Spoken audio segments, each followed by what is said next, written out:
speaking to me now is world-class boxing trainer Tony Borg.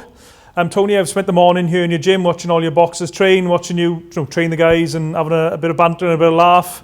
Yeah. Just describe the atmosphere to the viewers. It's great, everyone's bouncing off each other. We got 5 title fights before Christmas. We had Lloyd Jermaine win the Celtic title last week, and the others are all hungry for titles. You got Gavin looking on to move on to the European level and win the European title, and everyone's helping each other along. Great atmosphere. You mentioned Lloyd Jermaine there. I don't think our fight is available to watch online, is it? I think there's 2 or 3 rounds of it on YouTube. I think somebody's uploaded to YouTube. Okay, so just describe that fight then, because it sort of went under the radar a little bit because there wasn't that much publicity for it, but that was a really good win for Lloyd up in Scotland. Yeah, it was a great performance. We knew the kid was really strong and tough.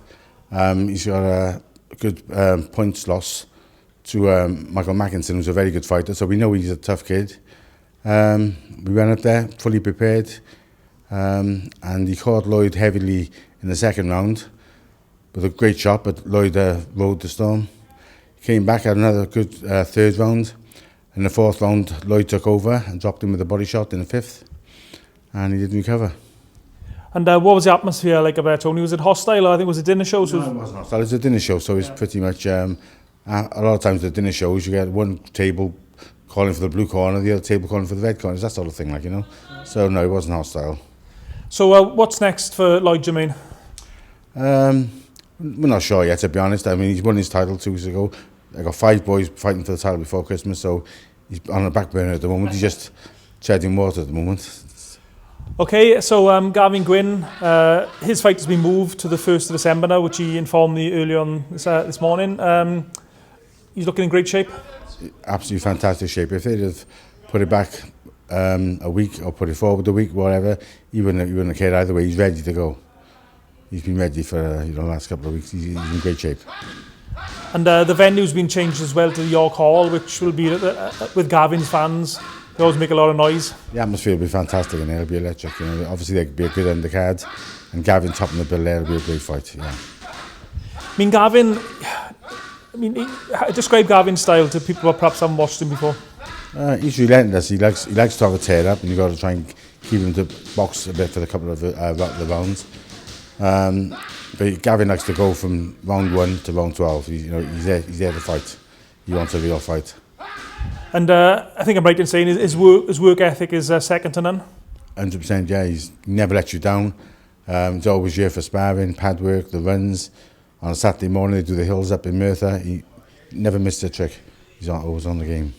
And a great example to the other guys in the gym. Yeah, that's right. And before him, it was Lee Selby. And he's sort of taken over as he's top dog in the gym. Really taken over from Lee Selby. So, yeah, it's good.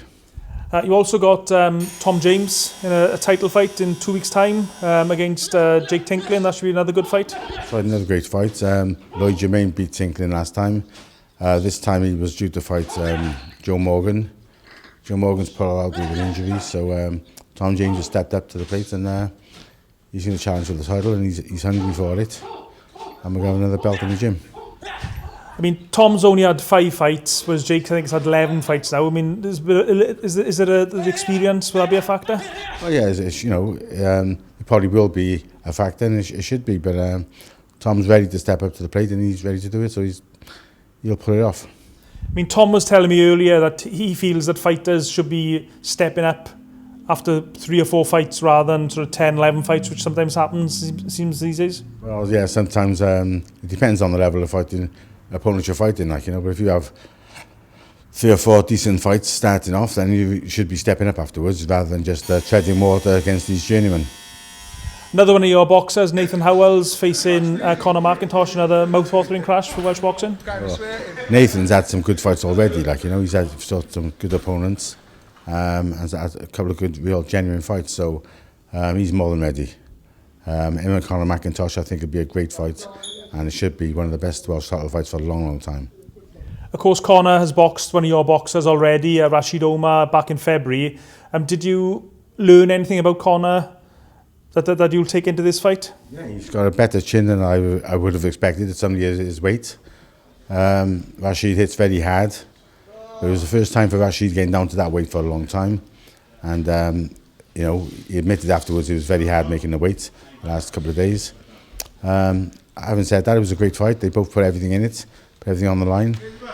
Connor's decided to drop down to super featherweight now and challenge Nathan, and it'll be a great fight. But I think Nathan will be too sharp. I mean, this show on the 18th of November, this is a really cracking show. 2 Welsh title fights on the card, a good undercard as well. I mean, these are the type of small hall shows that we used to have quite regularly 10 years back or so. Yeah, I think it's what Welsh boxing needs. You know, the boxers themselves are, you got opponents coming in from Nicaragua and Spain and France and Germany, paying all these extra fees. You know, it's hard, like, you know, for the boxers to earn any money. So I think getting the Welsh title fights back on these shows, that's the way forward for Welsh boxing. And what could you tell us about the other guys in your gym, Tony? Well, as you've seen today, they're all training hard. They're all looking up to Gavin. The ones who are not quite there yet, looking up to Nathan and Tom James. Everyone wants to win the Welsh title. In my gym anyway, everyone wants to fight for that Welsh title. The Welsh title opens the doors then for the Celtic, British, Commonwealth, European. That's where they want to go. They don't want to be treading water, boxing these journeymen. They want to fight for titles, all of them. And I also noticed you got a boxer from Nigeria in your gym training. Yes. Elizabeth Ashoba. She's 5-0. Very, very talented. She's really, she's been here a couple of months now. She's come on a lot, training around the boys, and she'll tell you herself, like, you know, training around these boys is giving her that extra burst, like, you know. They're all giving her good sparring as well, pushing her. She's too strong for the girls her weight. And hopefully that'll be the same for the title fight. I think she'll be too strong. So how did the link up between you two come about? Her agent, Sean Murray, came to me and asked if I'd have a look at him. And a couple of months later then he brought him into the gym. We had a chat, they trained, enjoyed it. And I said to him, let's make sure they got to fit in the gym with the boys as well, like, you know, see how that goes. They trained another once or twice, and they just gelled, like, they all get on well together, mix as well. And I said she's improved loads since she's been here. I mean, has your views on female boxing changed over the years, say from 10, 15 years ago, for example? Massively, yeah. 10, 15 years ago, we had the 2 girls here, young girls. Rachel Pritchard boxed for Wales against Scotland, and another Jess, she was a DC police constable at the time. She's CID now, so she's packed in the boxing obviously, but she got to the British finals. She was a good girl as well. But after that then we had Monique. She had a loss on her first fight, her debut, and she's come back and beat that girl. I also got Victoria Perkins from down in Swansea, but Elizabeth Ashoba was just another level above, a couple of levels above those girls, to be honest with you. She's something special. I'm still happy it's 2-minute rounds. I watched a couple of fights ago. I watched a real heavy, real hard fight. Like, you know, they were going for it. When it got to coming up like 1:57, I was glad it was 2-minute rounds. I was watching. I was uncomfortable.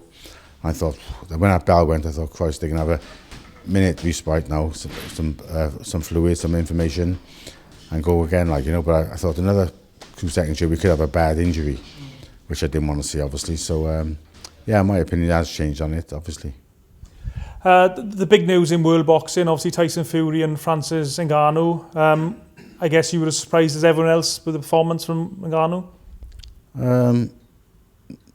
No, I wasn't surprised by any of it, really. I just think it's a shame that, you know, the boxers who have been there from the start, going for the amateur careers, the pro careers, going on the road, trying to get a couple of wins and things, and then you got at that level somebody coming in from.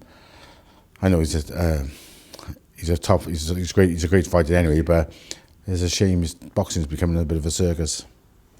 And why is that happening, do you think, Tony? Money talks, doesn't it? You know, and big fights like that happening over there in a small venue that it should be, like, you know, just the way it is. And I asked the same question to Enzo Macronelli last week. I mean, why is it taking so much longer for the big fights to happen these days? Because back in, I know I'm talking really high level now, but when Sugar Ray Leonard fought Tommy Hearns, I think Leonard was 22 and Hearns was 22 and Leonard was 25. Whereas these days, fighters are waiting until their 30s for these big fights to take place. They just want to keep the W so important, and they want to keep their unbeaten records. And then they're just haggling over money, who's getting the best percentage of the purse. They're arguing over everything, different venues, different times, different dates. They don't really want to fight each other. Sometimes it's not down to them, sometimes it's the promoters. The promoter doesn't suit the promoter at that time. You know, who knows? Another one of your boxers was in action fairly recently, Jordan Withers. Frustrating last couple of years for Jordan. Yeah, well, as you know, he had a 12-month suspension. By the time he got his medicals done and one or two other things ironed out, it ended up being 18 months that he was out of the ring. To be honest, during that time, he was in the gym most of the time, not grafting as hard as normal, or as hard as he should do anyway, but he was in the gym. But, you know, 18 months out of your career at such a young age, it's not the best time to do it, is it? So where does Jordan go next? I know he boxed a couple of weeks ago. What's the plan?